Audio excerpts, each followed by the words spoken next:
The sleek Confederation research vessel hovered near the derelict ship, its scanners probing the ancient hull. The ship was a marvel of modern engineering, gleaming silver with blue energy lines running along its contours. Aboard the vessel, the crew worked with practiced efficiency. Preliminary analysis complete, Director Park reported Science Officer Lee. He stood at his console, fingers dancing across holographic displays that cast a blue glow on his serious face. The vessel appears to be of human origin, approximately 1,200 standard years old. Director Park stood from his command chair and approached the main viewport. The ancient ship hung before them in the emptiness of space, a dark silhouette against the distant stars. He stroked his chin thoughtfully. Humans. I thought they had vanished during the Great Exodus. The mention of humans caused a ripple of murmurs across the bridge. Most crew members had only heard of humans in historical texts or bedtime stories. According to historical records, yes, said Professor Kim, the expedition's historian. Her eyes gleamed with excitement as she brought up images on her tablet. This could be the discovery of the century. Commander Kang, tall and imposing in his black uniform, moved to stand beside Director Park. He scoffed loudly enough for the entire bridge crew to hear. Hardly. Human technology was primitive even at their peak. What could we possibly learn from this space junk? Several junior officers nodded in agreement. Commander Kang's opinion carried weight among the crew, especially the younger members who had never encountered relics from the pre-Confederation era. Nevertheless, Director Park replied, his voice level but firm, the Confederation Council wants a full examination. Prepare boarding teams. The announcement sent the bridge into organized chaos. Officer Lee began assembling the science team while security personnel checked their equipment. Professor Kim could barely contain her excitement as she gathered her scanning tools. I've waited my entire career for a discovery like this, she whispered to her assistant.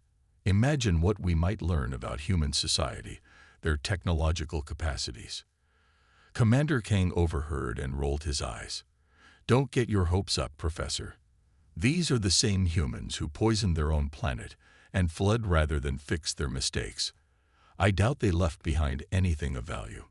As preparations continued, Officer Lee frowned at his readings.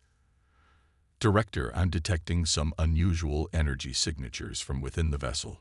Very faint, but not consistent with normal decay patterns. Residual radiation? Asked Director Park. No, sir. More like dormant systems. Commander Kang laughed. After 12 centuries. Impossible.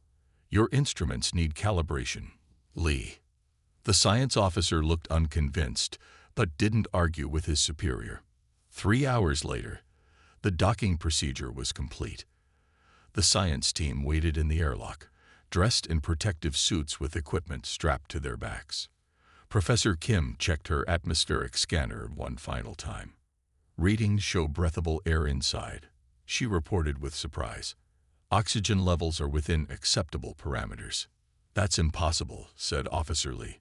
No life support system could function after all this time.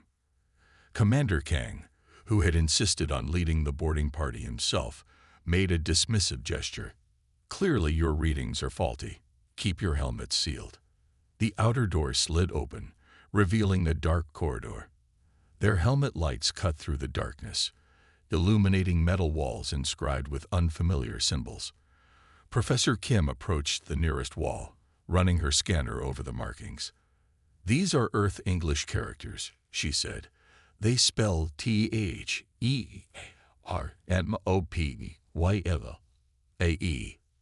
What does that mean? Asked one of the junior scientists. It was an ancient battle on old Earth, Professor Kim explained. A small force stood against a much larger army. They were ultimately defeated, but their sacrifice delayed the enemy long enough for their civilization to prepare a counterattack. Commander Kang snorted. How fitting that humans would name their vessel after a defeat. They moved deeper into the ship. The corridors were surprisingly intact, with no signs of the damage one would expect after more than a millennium adrift in space. Occasionally they passed sealed doors with more English markings. "The preservation is remarkable," whispered Professor Kim, almost as if the ship were maintained somehow. As they approached what appeared to be the main command center, Officer Lee's scanner began to beep. "Energy readings are increasing. There's definitely power flowing through these systems."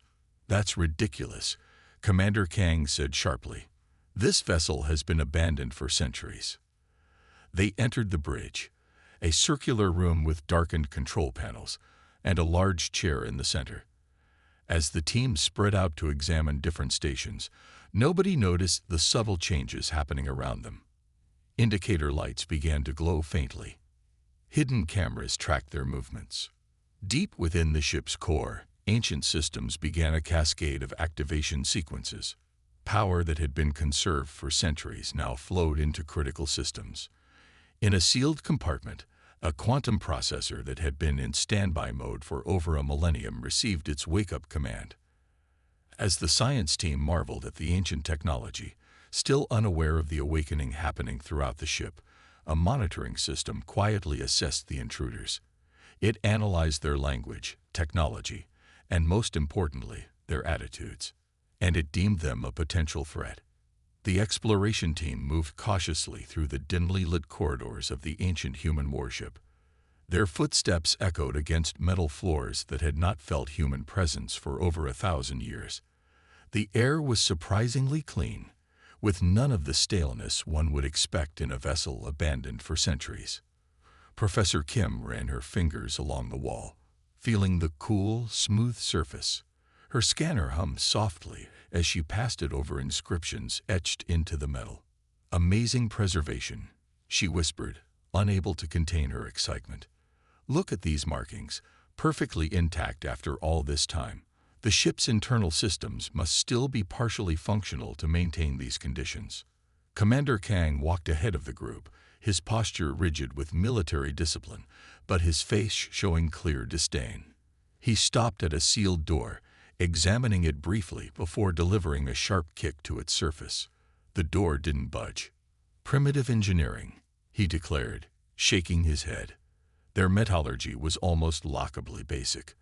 "Our academy students could design better materials." The other team members exchanged glances. Several nodded in agreement, while Professor Kim frowned slightly before returning to her scans. "The composition appears simple at first glance," she murmured, "but there's something unusual about the molecular structure. It's unlike any human alloy in our database." "You're overthinking it, Professor," Kang said dismissively. "Remember, these were the beings who couldn't even save their own planet." They continued through winding passages until they reached what appeared to be the central command chamber, a semicircular room with darkened control panels surrounding a central chair. Dust-covered screens lined the walls, and overhead, strange devices hung dormant. Officer Lee approached the main console cautiously.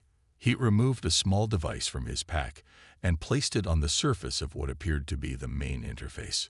"I'm attempting to access any functional databases," he announced as the device projected lines of code into the air between them. "If there's any information still stored in these systems, we might learn the purpose of this vessel." The other team members spread throughout the room, examining different stations with varying degrees of interest. A junior officer picked up what might have been a communication device, turning it over in his hands.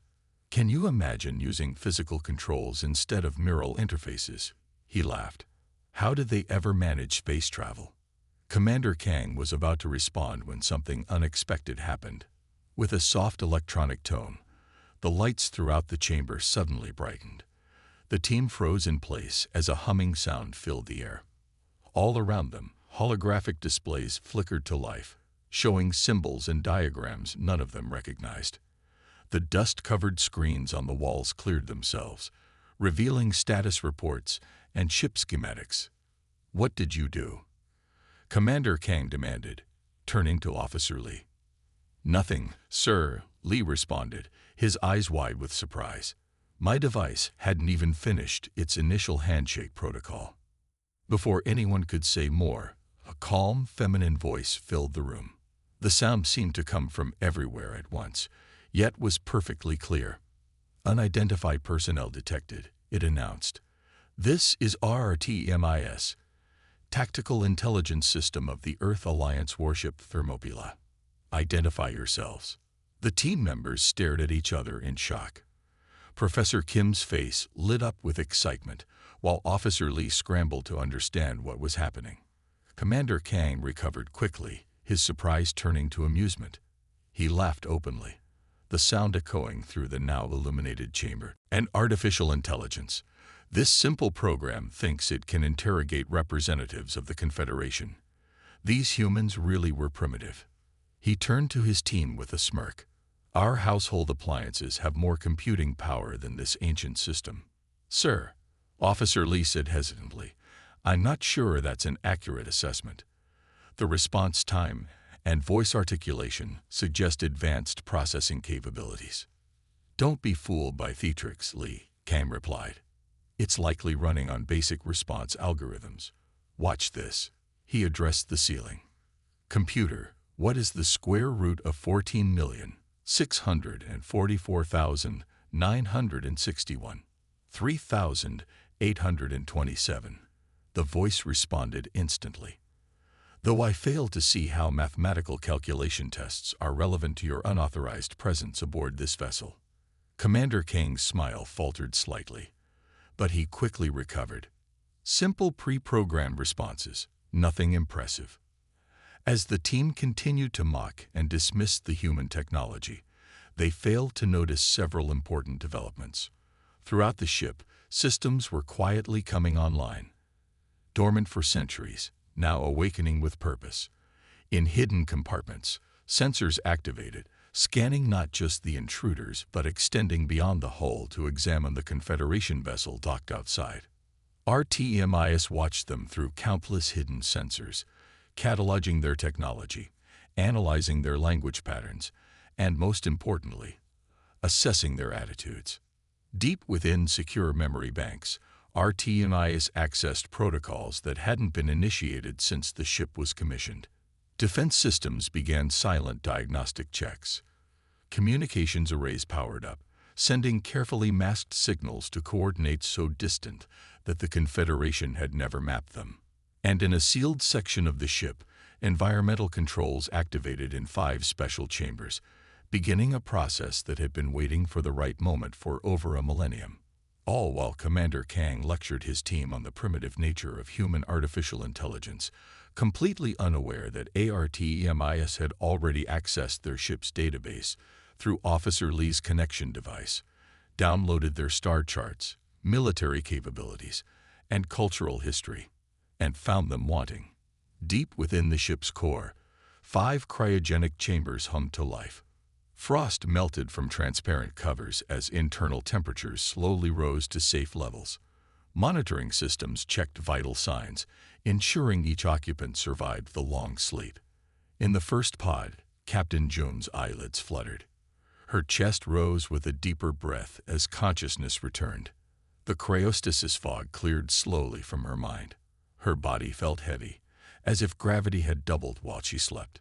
Around her, 4 other pods activated, her skeleton crew. Trusted officers chosen for this special mission so very long ago. Captain Jun opened her eyes fully, blinking away the blur.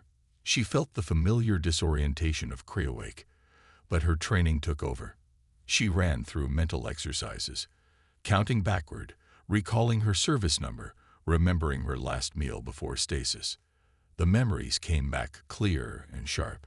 The pod lid slid open with a soft hiss. Cool air touched her face. She took her first full breath in 12 centuries.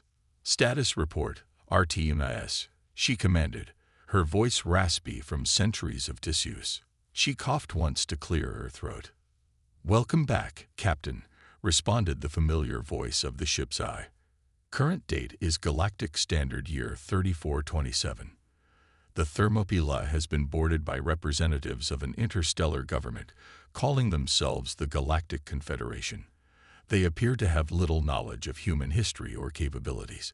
They have expressed considerable derision toward human technology and culture.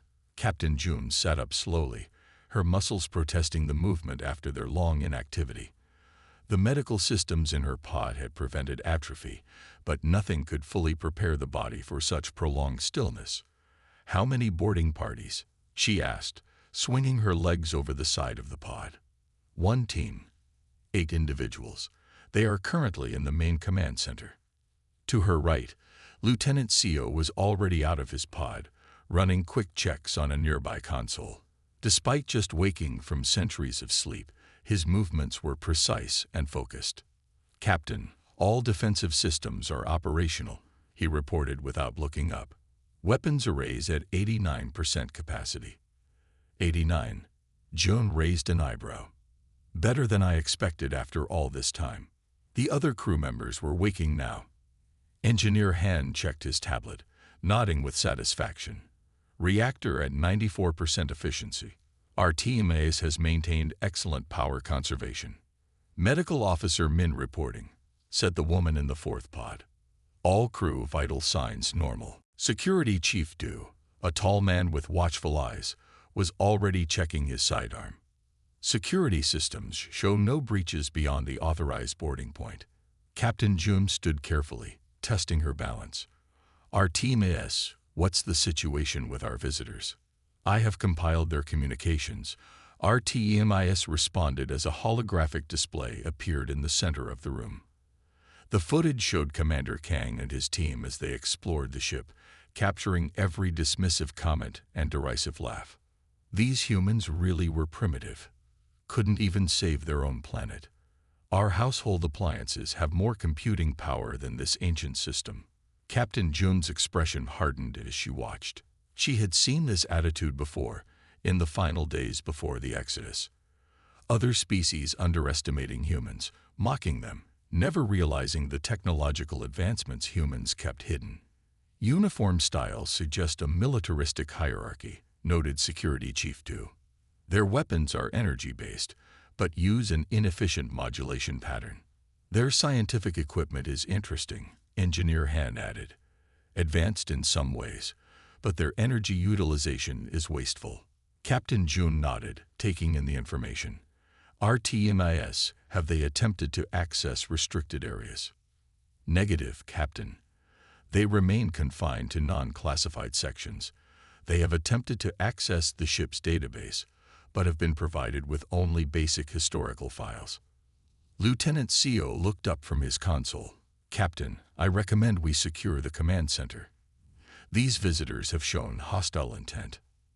"Not hostile," Captain Jun corrected. "Arrogant. There's a difference." She straightened her uniform, muscle memory taking over despite the centuries. "I think it's time we introduced ourselves." "Our TMNES, prepare my formal uniform." 10 minutes later, Captain Jun stood before a communication panel, dressed in the midnight blue uniform of the Earth Alliance fleet. The gold insignia on her collar caught the light as she took a deep breath. "Open a channel to their vessel," she ordered. On the Confederation flagship, Director Park was reviewing reports when the main view screen suddenly activated without command. He looked up, startled by the unexpected intrusion into their systems. The face of a human woman appeared on screen. Her dark eyes were steady and commanding, her posture perfectly straight. The uniform she wore was unfamiliar but clearly military in design. "This is Captain Jun of the Earth Alliance warship Thermopylae," she announced, her voice carrying the unmistakable tone of authority. "You have 1 hour to withdraw your vessels from our proximity. Any hostile action will be met with appropriate force." Director Park stared in shock, unable to formulate a response. Commander Kang, who had just returned from the boarding mission, rushed to the view screen. "Or what?" he demanded with a laugh. "Your ancient vessel is surrounded by the most advanced fleet in the galaxy." Captain Jun smiled thinly, the expression never reaching her eyes. It was the smile of a predator who had just watched prey walk willingly into a trap. "I was hoping you'd say something like that," she replied softly. The transmission ended, leaving the Confederation officers staring at a blank screen. "Director," said the communications officer, voice shaking slightly, "we're detecting power spikes throughout the human vessel. Systems are activating across all decks." "Impossible," whispered Commander Kang, but his voice lacked its earlier confidence. On the Thermopylae, Captain June turned to her crew. Prepare for possible engagement. It seems our first contact with this Confederation will be a lesson in respect. The Confederation fleet, 27 ships strong, moved into attack formation around the solitary human vessel. Their sleek hulls gleamed under the distant starlight as they surrounded the ancient Thermopylae. The ships positioned themselves in a perfect spherical formation, leaving no avenue of escape. On the flagship, Director Park stood at the command center, watching tactical displays as his fleet took position. His expression was troubled, eyes fixed on the image of the human warship at the center of their formation. All weapons locked on target, reported the weapons officer, his fingers poised over glowing controls. Disruptors at full charge, particle cannons ready. The bridge crew waited for the order to fire. Most expected a quick victory, a single volley to cripple the ancient vessel before boarding teams would secure whatever valuable technology might be found inside. Director Park hesitated, remembering the confident expression of the human captain. Something about her demeanor suggested she knew something they didn't. Commander Kang, perhaps we should consider. They're bluffing, Kang interrupted, stepping forward with absolute certainty. His voice carried across the bridge, boosting the crew's confidence.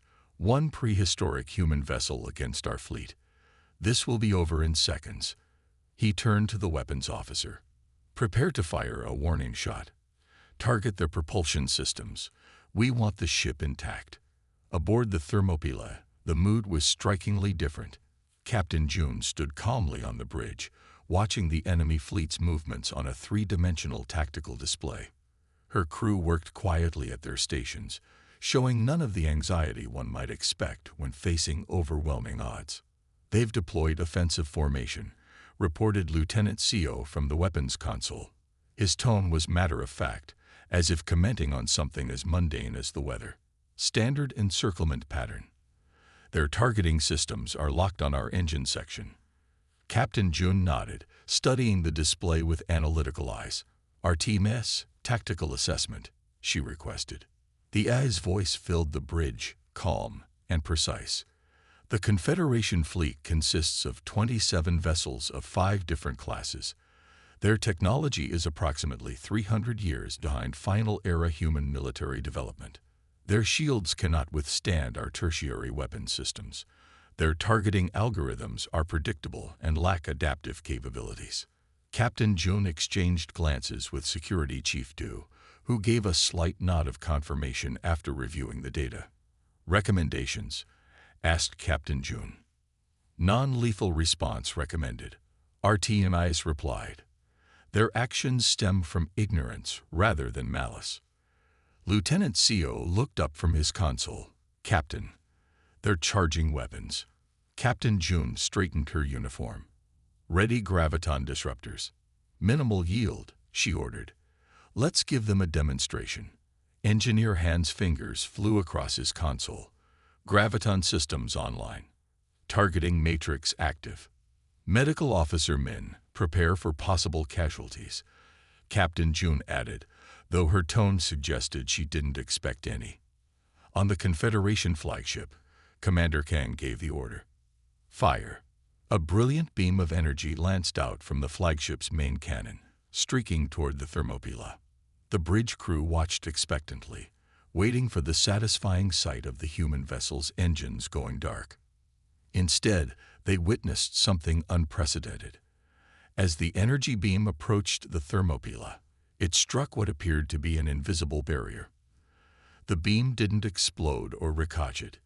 It simply dissipated, spreading out like water hitting a hot surface, then vanishing completely. Direct hit, announced the weapons officer, then frowned at his readings. Wait, no damage detected. Commander Kang stepped closer to the view screen. Impossible. Fire again. Full power. Before the weapons officer could comply, Lieutenant CO aboard the Thermopylae pressed a single button. Graviton disruptors firing, he reported calmly. What happened next stunned the Confederation fleet. A series of barely visible energy pulses emanated from the human vessel. They moved faster than the eye could track, each one targeting a specific system on each Confederation ship. On the flagship, consoles suddenly went dark. Weapon systems shut down. Targeting arrays reset themselves. Systems failing, reported the stunned weapons officer. Weapons offline. Similar reports flooded in from every vessel in the fleet. Not a single ship had been spared. Yet remarkably, life support, communications, and propulsion remained functional on all vessels. "Impossible," whispered Commander Kang as alarms blared across his bridge. His face, moments ago filled with confidence, now showed naked disbelief. "Sir," the communications officer called out, voice shaking, "we're receiving reports from all ships. Weapons systems disabled. No casualties reported." Director Park stared at the view screen, where the thermopylae floated untouched. "They could have destroyed us," he realized aloud. "They chose not to." The main view screen activated again, showing Captain Jun's face. Her expression was serious, but not gloating. "This was a demonstration of our tertiary defense systems," she stated calmly. "We have disabled your weapons to prevent further misunderstandings. Your propulsion and life support remain unaffected." She leaned slightly forward. "The thermopylae is not a threat unless threatened. We are prepared to establish peaceful communication if you are willing to approach with respect." Commander Kang struggled to find words. His worldview, built on the assumption of Confederation technological superiority, had crumbled in seconds. Director Park stepped forward. "We accept your terms, Captain Jun. I apologize for our presumptions." Captain Jun nodded once. "Your boarding team will be escorted safely back to your vessel. Afterward, we can begin proper diplomatic discussions." As the transmission ended, Captain Jun turned to her crew. "Stand down from alert status. Prepare the conference room." Lieutenant Seo allowed himself a small smile. They seemed surprised. "People often are," Captain Jun replied, "when their assumptions are proven wrong." The Confederation leadership gathered in emergency session as news of the fleet's defeat spread through government channels. 30 high-ranking officials sat around a massive table, their faces showing various states of disbelief and concern. Some argued loudly while others sat in stunned silence. "One ship," muttered Defense Minister Jin, shaking his head. "One ancient human ship disabled our entire battle group without causing a single casualty." "It must have been some kind of trick," insisted Commander Kang, though his usual confidence had vanished. "There must be a scientific explanation for what happened." Before anyone could respond, the large view screen on the wall activated. Captain Jun's face appeared, calm and composed. The room fell silent immediately. "Members of the Confederation," she began, her voice carrying the weight of authority, "I appreciate your willingness to discuss recent events." Director Park rose from his seat. "Captain Jun, we are eager to understand what transpired." "What you have witnessed is a fraction of our capability," she stated calmly. "The human race did not vanish due to weakness, but chose isolation after witnessing the endless cycles of conflict among younger species." The chamber remained silent as officials exchanged nervous glances. "We may have misjudged human technological advancement," admitted Director Park. "We offer our sincere apologies." On the bridge of the Thermopylae, Captain Jun's crew watched the transmission. Lieutenant Seo stood beside Engineer Han, both observing the faces of the Confederation leaders. Lieutenant Seo whispered to Engineer Han, "They still don't understand what they're dealing with." Engineer Han nodded slightly. "They think this was our best technology." "The Thermopylae is not a warship," Captain Jun continued, her voice carrying across both chambers. "It is a museum piece, preserved as a reminder of our past. Our actual defensive capabilities are considerably more advanced." The Confederation leadership fell silent as the implications sank in. Some officials visibly paled. Others frantically made notes. Defense Minister Jin closed his eyes briefly, as if processing a terrible realization. If this is merely a museum piece, began one official before trailing off, unable to complete the thought.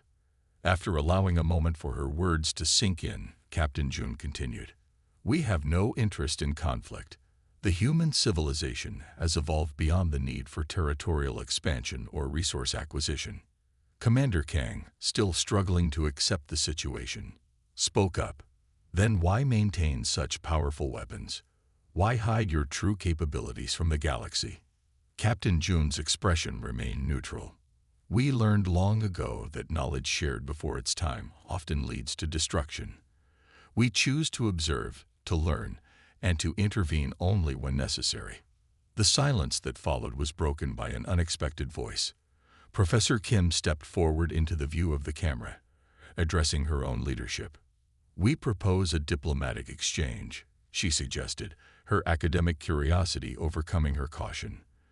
There is much we could learn from each other. Several officials began to protest, but Director Park raised his hand for silence. Captain June considered the proposal, then nodded. Agreed. But understand this, humans left known space not because we had to, but because we chose to evolve beyond conflict. Remember this lesson before you mock what you do not understand. The transmission ended, leaving the Confederation chamber in tense silence. 3 days later, the Thermopylae prepared to depart.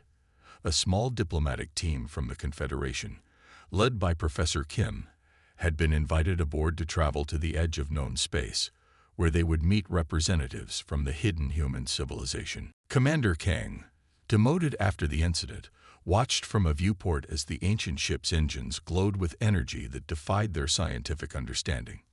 I still don't understand, he said quietly to Director Park, who stood beside him. If they possess such technology, why didn't they share it? Why hide away? Director Park considered the question. Perhaps they saw something in the stars that we haven't yet encountered.